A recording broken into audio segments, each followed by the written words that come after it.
Hi, beautiful people. Welcome back to my YouTube channel. This is me, guys, with Sanu, and you are watching Sun Non-Stop. तो guys, दोबारा से एक नई video लेकर आ चुकी, तो फटाफट से लाइक, सब्सक्राइब और शेयर कर दीजिएगा। और सेकंड चैनल का लिंक भी डिस्क्रिप्शन के अंदर है, वहाँ भी जाइए, लाइक सब्सक्राइब जरूर कीजिएगा। वहाँ भी आज की जो हमारी वीडियो है उसका टॉपिक है 5 Indian weapons Pakistan can not stop. तो ऐसे कौन से वो वेपन है, तो फटाफट से वीडियो के अंदर चल के देखते हैं। तो let's start the video guys.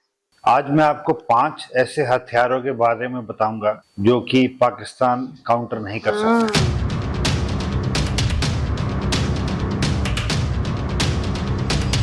ये जो वेपन्स हैं ये मेरी पर्सनल रेटिंग के हिसाब से हैं। सालों का तजुर्बा है जिसके बाद मैंने ये समझ के बनाया है कि पाकिस्तान की एयर डिफेंस क्यों फेल होगी और भारत क्यों इस दिशा में बहुत आगे बढ़ता जा रहा है। ये हमारे इंजीनियर्स और साइंटिस्ट के लिए एक बहुत बड़ा योगदान है भारतीय रक्षा प्रणाली में, जो कि हमें इतना सक्षम बनाया है उन्होंने।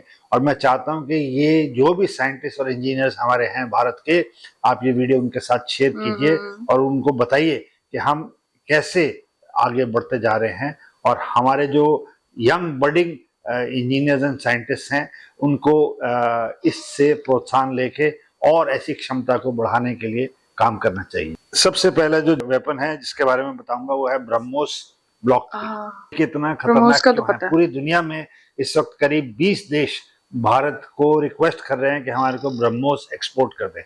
ब्रह्मोस ब्रह्मपुत्र और मॉस्को रिवर के नाम से नाम रखा गया है ब्रह्मोस। और ये चारों जगह से, हवा में, सरफेस से, समुंदर से और सबमरीन से लॉन्च किया जा सकता है। तो ये क्षमता भारत के पास है और ये भारत और रूस की जॉइंट डेवलपमेंट है। और ये डीआरडीओ और एनपीओ जो कि रशिया की ऑर्गेनाइजेशन है, साथ मिलकर बनाया है। बट जो ब्लॉक 3 है जिसके बारे में मैं बात करूंगा वो एक गेम चेंजर है। तो ये इसकी स्पीड ध्वनि की स्पीड से 3 गुना ज्यादा से ऊपर, ध्वनि मतलब 3 से ज्यादा आवाज की स्पीड ना। और इसकी रेंज करीब 450 से 500 किलोमीटर है। और इसमें एक्सटेंडेड वर्जन से जैसे मैंने बताया है कि ये तीनों जगहों से, लैंड, एयर एंड सी से लॉन्च किया जा सकता है। तो ये जो भारतीय वायुसेना का जो Su-30 पे ब्रह्मोस ए लगता है और ये एयर लॉन्च्ड वर्जन है। लेकिन ये जो ब्रह्मोस है ये भारत के किसी भी फ्रंटलाइन बेस से जब उड़ेगा Su-30 पे लगा के, तो ये टारगेट को, चाहे वो इस्लामाबाद हो चाहे वो रावलपिंडी हो, उनको 4 से 5 मिनट के अंदर स्ट्राइक कर सकता है। ये इतनी क्षमता है। तो अब पाकिस्तान की जो एयर डिफेंस है, जो कि इनकी, जिसको वो IADS कहते हैं, इंटीग्रेटेड एयर डिफेंस सिस्टम्स, चाहे उनके HQ-9 हो या LY-80 हैं, ये HQ-9 जो इंटरसेप्ट करने की कोशिश करता है ब्रह्मोस को, ये जो डिटेक्शन टाइम है उसके पास करीब 60 सेकंड का होता है, 1 मिनट का। और इतनी तेज स्पीड से जब ये आते हैं और जब आप इनको रिएक्शन टाइम ही जब कम मिलता है HQ-9 का, तो ब्रह्मोस इस गैप को पार करके निकल जाता है। इंडिया के एक साथ मल्टीपल ब्रह्मोस लॉन्च करने का भी साधन रहता है कि हम 2-3 अलग अलग जगहों से ब्रह्मोस मिसाइल फायर करें, तो जो रडार्स हैं वो तुरंत से सैचुरेट हो जाती हैं।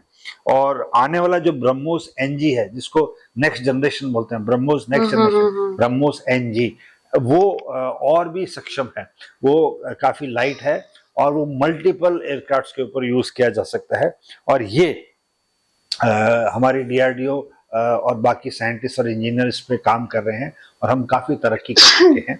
ये आपको हमेशा जाना है।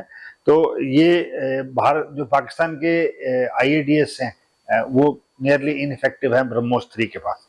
नेक्स्ट है घातक UCAV। ये जो देखा नहीं जा सकता उसको रोका नहीं जा सकता। मैंने अभी कुछ दिन पहले घातक पे एक वीडियो बनाया था, आप देख सकते हैं मेरी प्लेलिस्ट में। ये अनमैन्ड कॉम्बैट एयर व्हीकल है। ये आडा, जो भारत का एरोनॉटिकल डेवलपमेंट एजेंसी है, और HAL ने मिलकर बनाया था।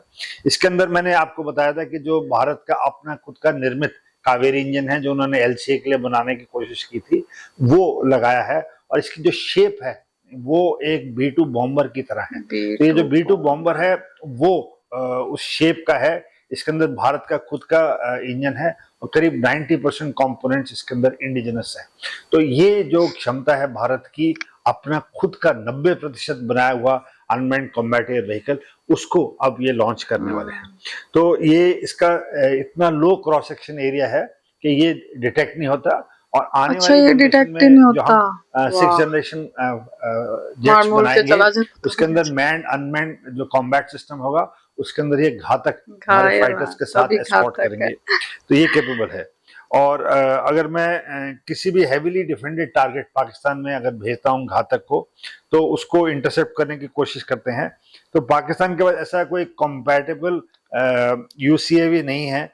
जो CH-4 और विंग लॉन्ग है, जो चाइनीज सप्लाइड ड्रोन्स हैं पाकिस्तान के पास, वो स्टेल्थ नहीं है, तो रडार उसको क्लियरली विजिबल है। बट घातक की कैटेगरी का कोई भी अनमैन्ड कॉम्बैट एयर व्हीकल इस वक्त पाकिस्तान के पास नहीं है। और फ्यूचर वॉरफेयर में UCAV जो कि हम देख भी रहे हैं ईरान युद्ध में या रशिया यूक्रेन युद्ध में, ये इनकी बहुत ही ज्यादा इंपॉर्टेंस है। और घातक जो वेपन जो फ्यूचर वॉर्स में यूज होगा, वो पाकिस्तान के पास इसका मेरी समझ से इस वक्त कोई उत्तर नहीं है। तीसरा वेपन जो भारत का बहुत ही ज्यादा क्षमता वाला है, वो है S-400 ट्रायम्फ। ये इस पे भी मैं एक वीडियो बना चुका हूँ। ये पूरी पाकिस्तानी हवाई ताकत को बेकार करने के लिए ये सक्षम है S-400। ये रशिया का बनाया हुआ है, और भारत ने करीब $5.4 बिलियन में ये रशिया से खरीदा था। तो ये अमेरिका के काटछाट सैंक्शंस की परवाह किए बिना खरीदा था, और इसका क्रेडिट बहुत हद तक लेट डॉक्टर मनोहर पारिकर को जाता है, जिन्होंने खरीदा था। और अभी S-400 की बैटरीज हमने बॉर्डर पे तैनात की हुई हैं। ये करीब 400 किलोमीटर इसकी रेंज है, 30 किलोमीटर ऑल्टीट्यूड से ये पकड़ सकता है, और एक साथ 80 टारगेट्स को डिटेक्ट कर सकता है। ये इसका पाकिस्तान का जो फ्लैगशिप जेट्स हैं, जैसे F-16 ब्लॉक 52 वाले हैं, ये S-400 की रेंज में तुरंत से आ जाते हैं। ये जैसे ही एयरबॉर्न होते हैं, चाहे वो इस्लामाबाद से हो, सरगोदा से हो, ये हमारे टारगेट पे तुरंत से आ जाते हैं।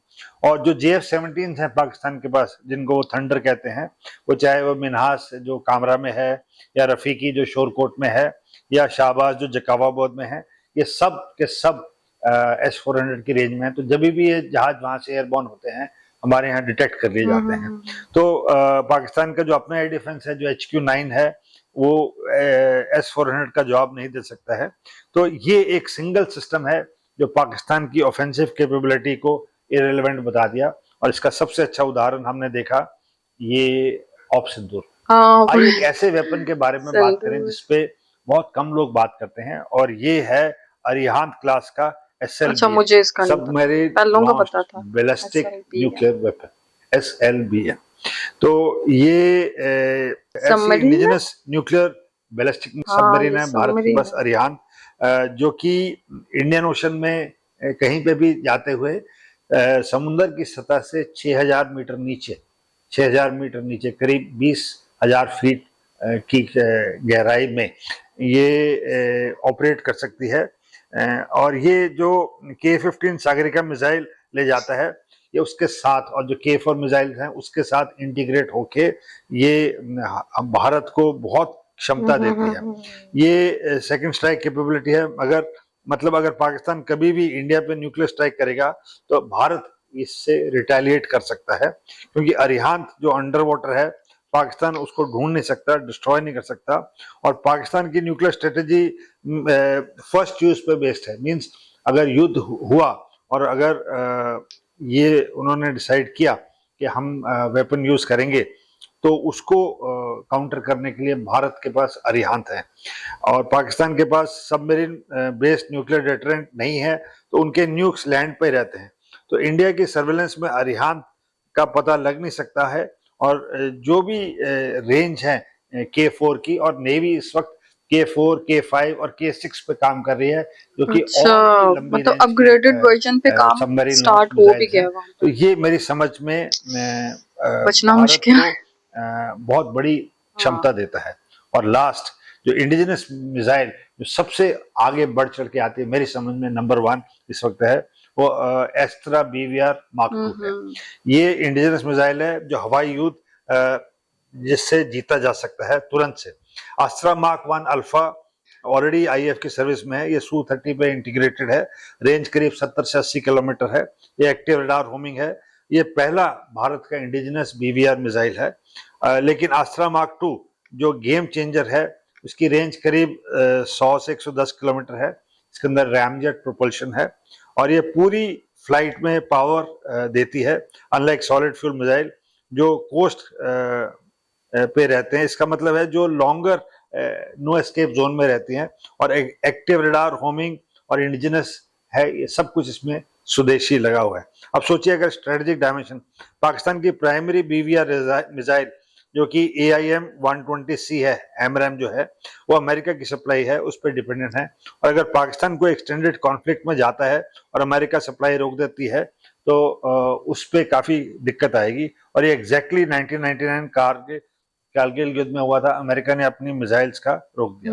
और दूसरा, जैसे मैंने पहले बताया था, JF-17 है, ये पे PL-15 मिसाइल लगती हैं, ये भी चाइना की दी हुई हैं और इसमें भी कोई गारंटी नहीं है कि जो चाइना की मिसाइल्स हैं, वेपन्स हैं, वो कंटिन्यूसली चलती रहेंगी।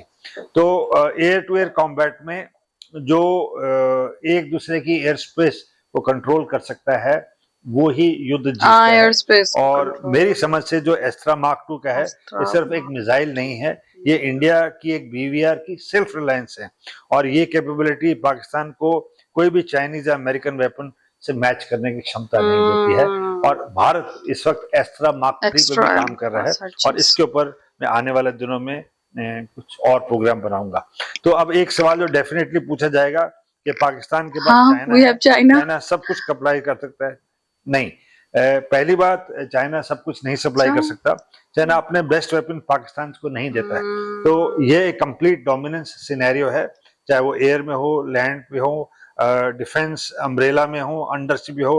पाकिस्तान के पास इन पांचों का साइमल्टेनियस जवाब देने की कैपेबिलिटी नहीं है। तो 5 वेपन्स इंडिविजुअली इंप्रेसिव हैं, एक साथ हैं और ये कंप्लीट स्ट्रेटेजिक पैकेज है। तो मेरे साथ बने रहिए और ऐसे प्रोग्राम देख रहिए। तो मैं इन 5 हथियारों के बारे में आपको और जानकारी दूंगा अगले हफ्ते में। और ऐसी चीजों के लिए अगर आपको और कुछ सुझाव हैं तो आप मेरे को कमेंट बॉक्स में बता। ओके गाइज, ये थी सारी वीडियो, बहुत अच्छी, बहुत इंफॉर्मेटिव वीडियो थी। और मैं एक चीज सोच रही थी कि मतलब इस तरह के ये वेपन्स है कि हमें चाइना भी हमारा जो बेहतरीन दोस्त है, ठीक है, तो वो भी हमें जो है वो इन चीज़ों पे काम नहीं आएगा। वो अगर इंडिया इन सारे वेपन्स को हमारे ऊपर छोड़ता, ज़मीन से, हवा से, पानी से, तो मतलब हम किस तरह फिर बचाव कर पाएंगे। तो हमें भी चाहिए कि अपने वेपन्स को जो है वो अप टू डेट करे। वो देखिए अपने न्यू वर्जन्स जो है वो अपलोड कर रहे हैं अपने वेपन्स का, उनको अप टू डेट कर रहे हैं।